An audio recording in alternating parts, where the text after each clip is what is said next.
শফিকুল ইসলাম ৯ নং ওয়ার্ড পৌর যুব দলের কালিয়াকুর পৌর যুব দলের সভাপতি।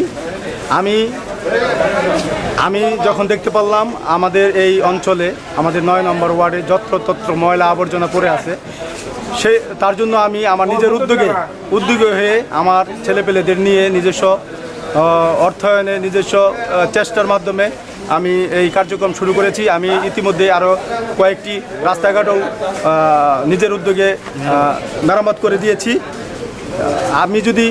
আমি সামনে কাউন্সিলর নির্বাচনের জন্য ইচ্ছা প্রকাশ করেছি। ইনশাল্লাহ আমি যদি কাউন্সিলর নির্বাচিত হই, এই ধারাবাহিকতা আরও বেশি অব্যাহত থাকবে। আমি যদি ইনশাল্লাহ আগামী এজন্য আমি নিজ উদ্যোগেই পরিষ্কার পরিচ্ছন্নতার এই অভিযানটা শুরু করেছি। এটা অব্যাহত থাকবে ইনশাল্লাহ, যতদিন না পর্যন্ত এই অঞ্চলের পরিষ্কার পরিচ্ছন্নতা সমাপ্তি।